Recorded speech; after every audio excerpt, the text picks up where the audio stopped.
Hello, ఒక చిన్ని కథ వినేద్దామా? కథలోకి వెళ్ళే ముందు నా ఛానల్ని సబ్స్క్రైబ్ చేయని వాళ్ళు ప్లీజ్ సబ్స్క్రైబ్ చేసుకోండి, లైక్ చేసి షేర్ చేయండి. కళ్యాణం కమనీయం మూడవ భాగాన్ని వినేద్దాం. సీత టెస్టులన్నీ చేసి బయట ఉన్న వాళ్ళని లోపలికి రమ్మని చెప్తుంది. అతని ఫ్యామిలీ మెంబర్స్తో పాటు రాజు కూడా వస్తాడు. సీత అతని కండిషన్ అందరికీ చెప్పి మెడిసిన్స్ రాసి ఎప్పుడు ఎలా వాడాలో అన్నీ చెప్తుంది. అలానే తన నెంబర్ ఇచ్చి ఏమైనా ప్రాబ్లం ఉంటే కాల్ చేయమని చెప్తుంది. తర్వాత సీత బయటికెళ్తుంది. రాజు కూడా తన వెనకాలే వస్తాడు. రాజు మేడం అని పిలుస్తాడు. దానికి సీత వెనక్కి తిరుగుతుంది. మీ పేరు తెలుసుకోవచ్చా అని అడుగుతాడు రాజు. సీత చిన్నగా నవ్వుతూ సీత అని చెప్తుంది. రాజు మనసులో ఆ రాముడికి తగ్గ సీత నువ్వేనేమో అని అనుకుంటూ సీతనే చూస్తూ ఉంటాడు. సీత రాజు మొహం మీద చిటికలు వేస్తుంది. అప్పుడే తేరుకొని నైస్ నేమ్ సిస్టర్, మీకు ఆ రాముడు లాంటి వాడే లైఫ్లోకి వస్తాడు అని కళ్యాణ్ని ఊహించుకుంటూ చెప్తాడు. రాజు అలా అనగానే సీతకి తన రామ్ అంటే కళ్యాణే కళ్ళ ముందు మెదులుతాడు. వెంటనే తన బుగ్గలు సిగ్గుతో ఎరుపెక్కుతాయి, కానీ అవి కనిపించనివ్వకుండా థ్యాంక్స్ అని చెప్పి అక్కడి నుంచి వెళ్ళిపోతుంది. రాజు తన వెళ్ళిన వైపే చూస్తూ ఉంటాడు. అప్పుడే కళ్యాణ్ కాల్ చేస్తాడు. రాజు లిఫ్ట్ చేసి ఏంటి బావా, ఇందాక కాల్ చేస్తే లిఫ్ట్ చేయలేదు, అసలు ఏం చేస్తున్నావు అని అంటాడు. నువ్వు కాల్ చేసినప్పుడు బైక్ మీద ఉన్నాను, ఇప్పుడే ఇంటికొచ్చి ఫ్రెష్ అయ్యా, ఇంతలో నీ మిస్డ్ కాల్స్ ఉన్నాయి, ఏమైనా ప్రాబ్లమా, అతనికి ఎలా ఉంది అని కంగారుగా అడుగుతాడు కళ్యాణ్. బావా టెన్షన్ ఏమీ లేదు, అతనికి బాగానే ఉంది, కానీ నేను ఫోన్ చేసింది ఎందుకంటే నేను ఒక అమ్మాయిని చూశాను బావా అంటాడు. రే యదవా, దానికి ఇన్నిసార్లు కాల్ చేయాలా, ఎంత టెన్షన్ పడ్డానో తెలుసా, అయినా నీకు ఆల్రెడీ నా చెల్లి ఉంది కదరా, మళ్ళీ ఇంకో అమ్మాయి ఎందుకు బావా అని అడుగుతాడు. దానికి రాజు అబ్బా బావా నేను చెప్పేది విను, నీ చెల్లిని చూశానని కాదు, నా చెల్లిని చూశాను అని అంటాడు. కళ్యాణ్ కన్ఫ్యూజ్ అవుతూ ఏంటి బావా ఏమన్నావు అని అడుగుతాడు రాజు. హా బావా, ఇక్కడ నేను ఒక అమ్మాయిని చూశాను, ఎందుకో తనే నీ బంగారమేమో అనిపిస్తుంది, అదే చెప్దామని నీ కాల్ చేశాను అంటాడు. కళ్యాణ్ ఏంటి బావా, నిజంగా తనకు అనిపించిందా, ఎక్కడా ఎప్పుడు చెప్పు, నేను వెంటనే బయలుదేరుతాను అని చెప్పి బైక్ కీస్ తీసుకుని బయటకు వస్తూ అంటాడు. బావా కూల్, తను ఈ హాస్పిటల్లోని డాక్టర్గా వర్క్ చేస్తుంది, తన పేరు సీత అంట, నాకెందుకో తనే నా చెల్లేమో అనిపిస్తుంది అంటాడు రాజు. కళ్యాణ్ ఎక్సైట్ అవుతూ నిజంగా నా బావా అని అంటాడు. రాజు కూడా హా బావా అని మాట్లాడుతూ ఉంటాడు. ఇంతలో కళ్యాణ్ తనకి ఎదురు రావడం చూసి షాక్ అవుతాడు. కళ్యాణ్ కాల్ కట్ చేసి బావా ఎక్కడుందిరా బావా నా సీత, చెప్పురా అని అడుగుతాడు. రాజు కోపంగా ఏంటి, ఇప్పుడే కదరా నీకు ఫోన్ చేసింది, అలాంటిది నువ్వు అప్పుడే ఎలా వచ్చేసావు, అసలు ఎందుకు అంత ఫాస్ట్గా డ్రైవ్ చేసుకుంటూ వచ్చావు, అసలు ఏమనుకుంటున్నావు అని ఆగకుండా తిరుగుతూనే ఉంటాడు. కానీ కళ్యాణ్ రే బావా కూల్, ఇప్పుడు ఏమీ కాలేదు కదా, ఇంకెందుకు నువ్వు అంతలా తిడుతున్నావు అని అంటాడు. ఏంట్రా కూలు, అసలు అంత ఫాస్ట్గా డ్రైవ్ చేస్తే నీకేమైనా అయితే ఏంట్రా, ఏంటి బావా పరిస్థితి అని అంటాడు. రాజు భయం అర్థమైన కళ్యాణ్ సారీ బావా అని మెల్లగా అంటాడు. కళ్యాణ్ చెప్పిన విధానానికి రాజు చిన్నగా నవ్వుతూ పర్లేదులే బావా, కానీ ఇంకెప్పుడు కూడా అలా డ్రైవ్ చేయకే అంటాడు. కళ్యాణ్ కూడా సరే అన్నట్టు తలూపుతాడు. బావా ఇంతకీ సీత ఎక్కడా అని అడుగుతాడు కళ్యాణ్. రాజు సీత క్యాబిన్ చూపిస్తాడు. కళ్యాణ్ అక్కడికి వెళ్తాడు. ఆ క్యాబిన్ని చూసి నిన్న నర్స్ లంచ్ అక్కడే చేయమని చెప్పింది గుర్తొచ్చి చిన్నగా నవ్వుకుంటూ లోపలికి చూస్తాడు. అక్కడ సీత పేషెంట్స్ని నవ్వుతూ ట్రీట్మెంట్ చేస్తూ ఉంటుంది. సీత నవ్వుని అలానే చూస్తూ ఉండిపోతాడు. సీతకి అలజడిగా అనిపించడంతో ముందుకు చూస్తుంది. తననే చూస్తూ ఉన్న కళ్యాణ్ వెంటనే పక్కకు తప్పుకున్నాడు. సీత మళ్ళీ పేషెంట్స్తో మాట్లాడుతూ ఉంటుంది. కళ్యాణ్ పక్కకొచ్చి అక్కడే ఉన్న చైర్లో కూర్చుని హార్ట్ మీద చేయి పెట్టుకుని తనలోని తాను నవ్వుకుంటూ ఉంటాడు. అది చూసిన రాజు కళ్యాణ్ పక్కన కూర్చొని బావా తనే కదా నీ సీత, తనే నా చెల్లి కదా అని అడుగుతాడు. దానికి కళ్యాణ్ బ్లష్ అవుతూ హా బావా అని అంటాడు. రాజు కూడా దానికి చాలా హ్యాపీగా ఫీల్ అవుతాడు. వాళ్ళిద్దరు అలా మాట్లాడుకుంటూ ఉంటారు. ఇంతలో సీత పేషెంట్స్ ఎవరూ లేకపోవడం వల్ల రౌండ్స్కి వెళ్దామని బయటకు వస్తుంది. అక్కడ చైర్లో కూర్చొని మాట్లాడుకుంటూ ఉన్న రాజు కళ్యాణ్ వాళ్ళని చూస్తుంది. కళ్యాణ్ని చూడగానే తనకు తెలియకుండానే బుగ్గలు ఎరిపెక్కాయి. అలానే కళ్యాణ్ని చూస్తూ మనసులో ఎంత అందంగా ఉన్నావు కన్నయ్య, నిన్ను చూస్తుంటే అలానే చూస్తూ ఉండాలనిపిస్తుంది అనుకుంటూ ఉంటుంది.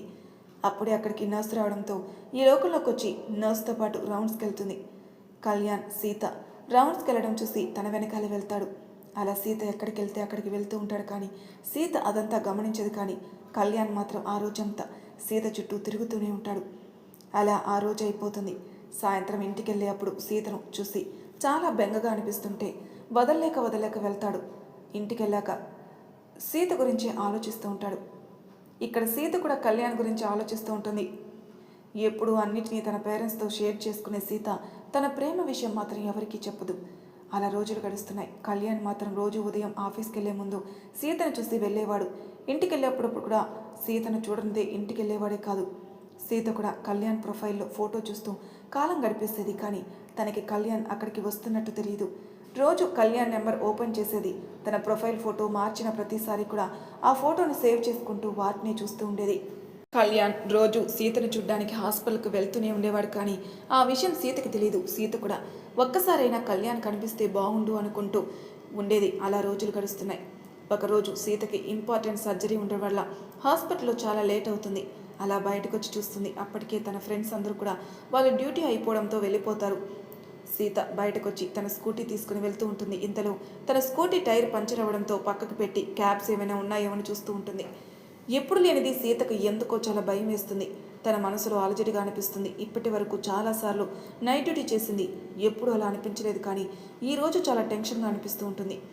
ఇంతలో తన ఫోన్ కూడా ఛార్జింగ్ లేక స్విచ్ ఆఫ్ అయిపోతుంది.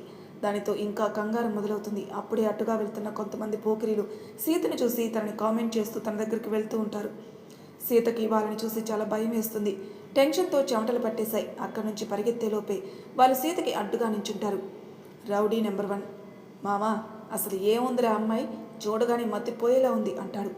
రౌడీ నెంబర్ 2, హా మామా అసలు ఏం తింటుందో కానీ ఎంత అందంగా ఉంది, ఇదే నా వీళ్ళ అమ్మ కూడా ఇలానే ఉంటుందా అని వెకిలిగా నవ్వుతూ అడుగుతాడు. ఆ మాటలకి సీతకి కోపం వచ్చి వాడి చెంప మీద కొడుతుంది. ఇంకా రౌడీ నెంబర్ 1, ఎంత ధైర్యం ఉంటే మావాన్ని కొడతావే, ఇప్పటి వరకు స్మూత్గా హ్యాండిల్ చేద్దాం అనుకున్నాం, కానీ నీకున్న పొగరు చూస్తుంటే నీకు వేనే కరెక్ట్ అంటూ సీత మీదకు వస్తాడు. సీత భయంతో కళ్ళు గట్టిగా మూసుకుంటుంది.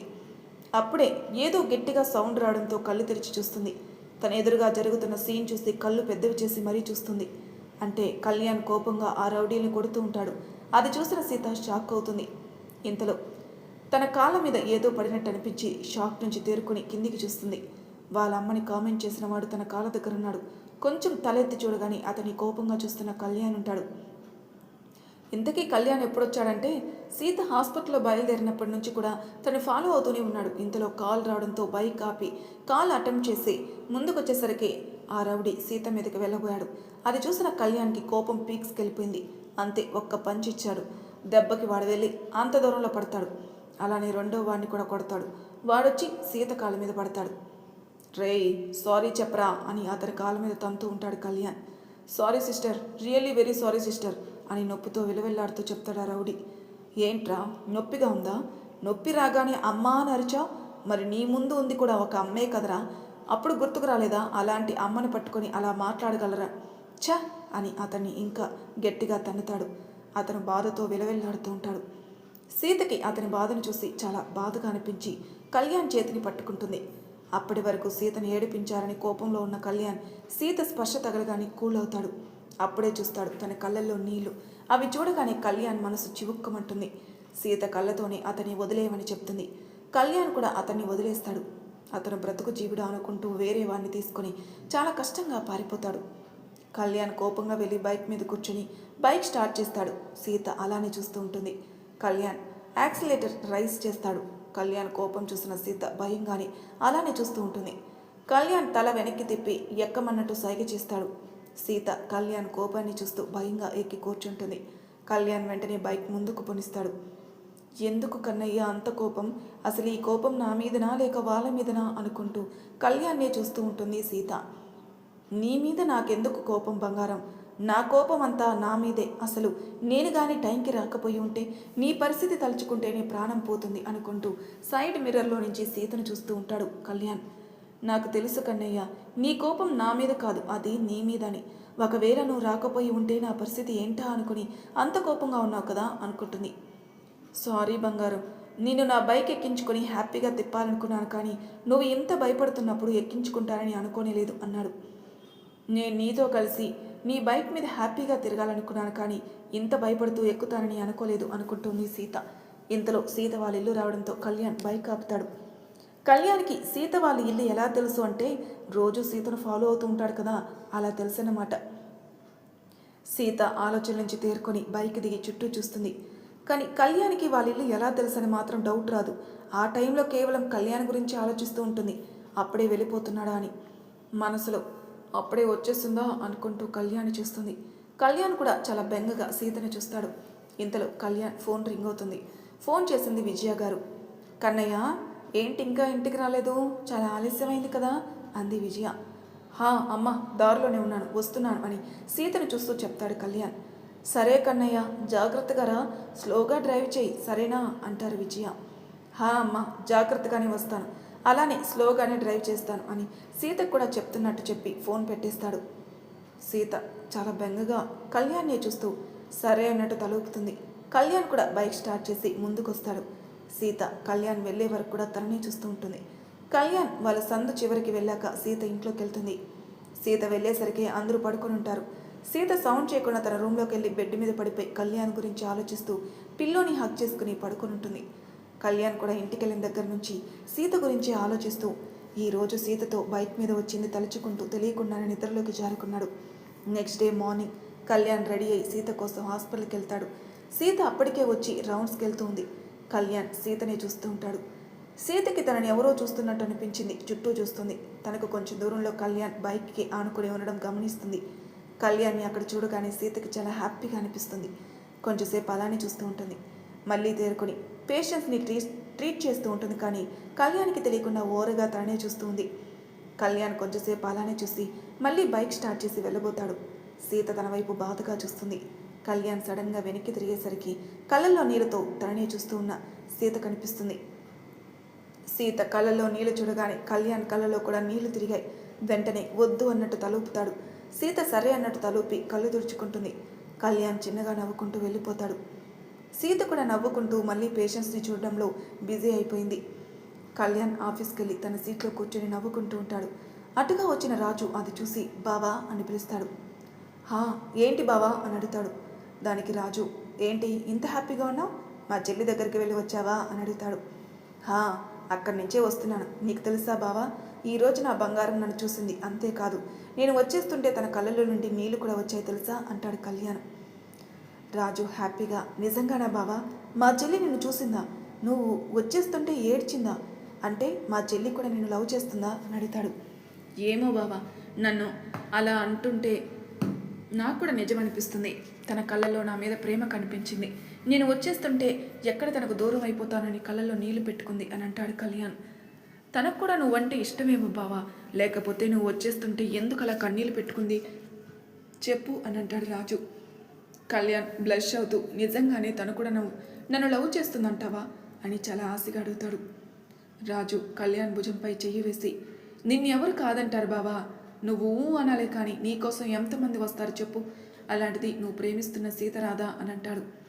రే, అందరూ వేరు, నా సీత వేరు. తన అందరిలాంటి అమ్మాయి కాదురా. ఇన్ని రోజుల నుంచి చూస్తున్నాను, నాకు తెలీదా తన గురించి? బంగారం రా నా సీత అని సీతను తలుచుకుంటూ గుండె మీద చేయి పెట్టుకుంటాడు. ఇక్కడ వాటర్ తాగుతున్న సీతకి ఒక్కసారిగా పొలమారుతుంది మనసులో. ఏంటి కన్నయ్య, నన్ను తలుచుకుంటున్నావా అనుకుంటుంది. ఏదేమైనా నువ్వు బంగారం రా బాబు. అసలు అంత మంచి మనసు ఏంటి బాబు? ఎవరో తెలియని వాళ్ళ కోసం నీ డ్రీమ్ని వదిలేసుకుందాం అనుకున్నావు. అలాంటిది నీ లైఫ్లోకి వచ్చే అమ్మాయిని ఎంత బాగా చూసుకుంటావు. నాకు అదృష్టం ఇస్తావా కన్నయ్య అనుకుంటూ కళ్యాణ్ ఫోటో తడుముతూ ఉంటుంది. ఈసారి కళ్యాణ్కి పొరమారుతుంది. రాజు, బావా మా చెల్లి తలుచుకుంటుందేమో అని కళ్యాణ్ని ఆట పట్టిస్తూ ఉంటాడు.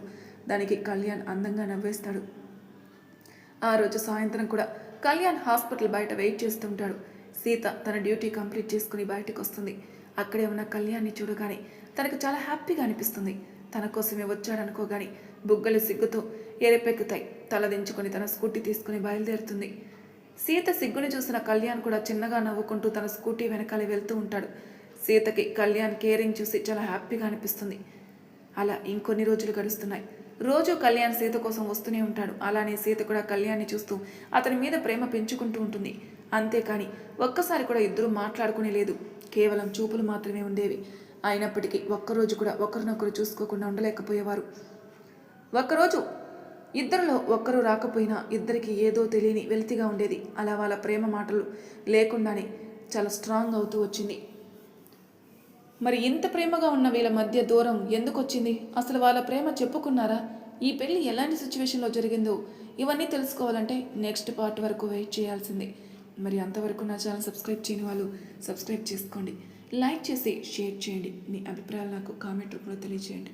Thank you for listening.